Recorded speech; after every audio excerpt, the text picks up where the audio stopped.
Bonjour les amis, bienvenue sur la chaîne Speedtro Racing. Je suis heureux de te retrouver aujourd'hui pour la nouvelle vidéo. Alors voilà, donc il y a à peu près 2 mois, j'ai fait un démoussage de ma toiture, donc par pulvérisation. Donc j'ai pulvérisé un démousseur sur l'intégralité de la toiture. Et donc on est 2 mois après, la toiture est propre. Voilà, donc la voiture s'est nettoyée de façon naturelle. Quand on met un produit démousseur, il faut attendre le temps que la mousse meure et tombe de façon naturelle grâce notamment à la pluie et au soleil. Voilà, donc là, la toiture est complètement propre. Une fois que cette étape est terminée, il faut passer ce produit-là. Donc ça, c'est un hydrophobe. En fait, ça va permettre à ta tuile, qui est légèrement poreuse, de regagner son revêtement d'origine, afin que l'eau puisse glisser tout simplement dessus. Ça va permettre déjà donc d'avoir une étanchéité parfaite de ta toiture. Et surtout d'éviter d'éviter d'avoir des champignons ou de la mousse qui vient se refixer sur ta toiture et après ça te force à renettoyer ta toiture tous les ans. Donc on va pulvériser ceci sur l'intégralité du toit. Alors il va y avoir 2 écoles pour la pulvérisation. Il va y avoir les personnes qui montent sur le toit parce que déjà ils n'ont pas peur de monter à des hauteurs importantes. Donc par pulvérisation, ils montent sur le toit et ils le font directement du pignon tout en descendant. Et il y a une autre école comme moi qui évite de monter sur le toit parce que déjà moi à la hauteur ça me va pas du tout. Et donc pour ça j'ai des astuces. Donc déjà j'ai des Velux. Donc je me sers des Velux pour faire des pulvérisations déjà premièrement par le Velux. Et j'ai un pulvérisateur manuel à pompe, je vais vous le montrer tout à l'heure, qui me permet d'atteindre des hauteurs jusqu'à 8 mètres. Et donc c'est relativement simple de pulvériser quelque chose avec ce pulvérisateur là. D'ailleurs c'est avec ça que j'ai pu faire le démoussage et ça a très bien fonctionné. J'ai pu aller dans les moindres recoins de la toiture. Bon, c'est vrai que j'ai les Velux qui m'aident beaucoup puisqu'ils sont à mi-hauteur de la toiture. Donc forcément ça aide.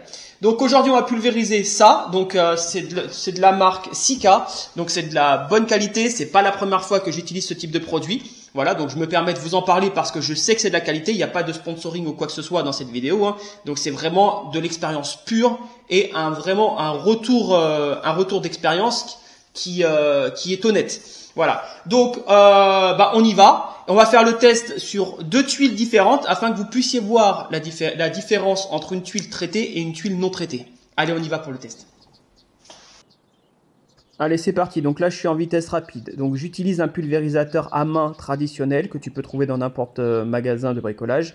Et j'en profite donc pour faire le bas du Velux. Je vais faire également le gauche et la partie gauche et la partie droite du Velux.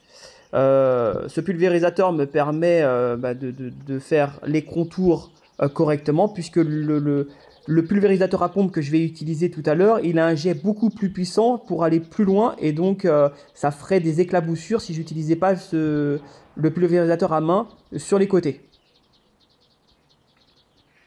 Donc il faut mettre du produit généreusement sur l'intégralité des tuiles et veiller à ce que l'intégralité des tuiles soit bien imbibée et de couleur blanche lors de la pulvérisation.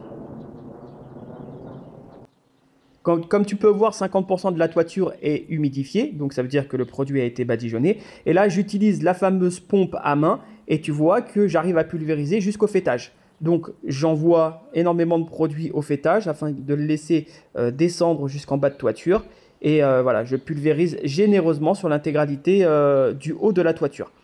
Et ensuite, je vais descendre progressivement afin d'humidifier les tuiles plus basses. Là, je suis sur une buse à tirage lointain. Et par la suite, je vais utiliser une buse plus large afin d'atteindre la portion moyenne de la toiture. Bien évidemment, tu l'auras remarqué que la vidéo est en accéléré. La moitié de la portion de la toiture m'a pris une demi-heure. Donc là, je viens de changer la buse pour une buse large et tu peux t'apercevoir que le jet qui est pulvérisé est beaucoup plus large et moins lointain, ce qui me permet de pulvériser sur l'autre moitié de toiture, la moitié manquante. Tu vois, ce pulvérisateur est quand même très pratique.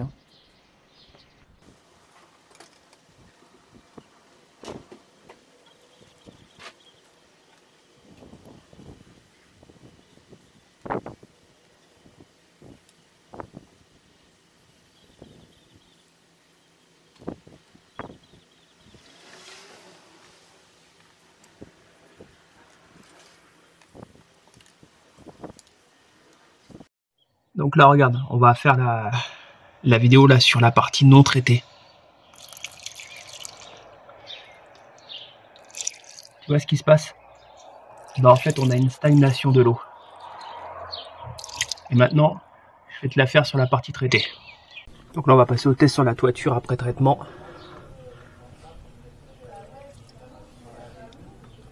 Tu vois la différence? L'eau, elle perle vraiment, quoi. Elle s'en va, elle stagne de nulle part. Ça n'a vraiment rien à voir. Voilà les amis, c'est l'heure de la conclusion. Alors, donc tu as vu que l'application du produit se fait de façon très basique. Il y a juste à pulvériser le produit sur la toiture et ensuite tu laisses agir environ 3 heures. Donc pendant ce laps de temps, pendant ces 3 heures, il faut absolument qu'il ne pleuve pas sur ta toiture. Donc moi, tu as vu que j'ai commencé donc par les Velux. Donc moi j'ai des différents Velux sur la toiture, donc ça me permet d'éviter de monter sur le toit ou de mettre une grande échelle pour pouvoir pulvériser mon produit. Je passe par le Velux. Je commence tout autour du Velux avec un petit pulvérisateur à main. Et une fois que l'intégralité du contour du Velux est fait, hop, je prends un pulvérisateur à pompe qui sera présenté dans une vidéo prochaine si t'intéresse.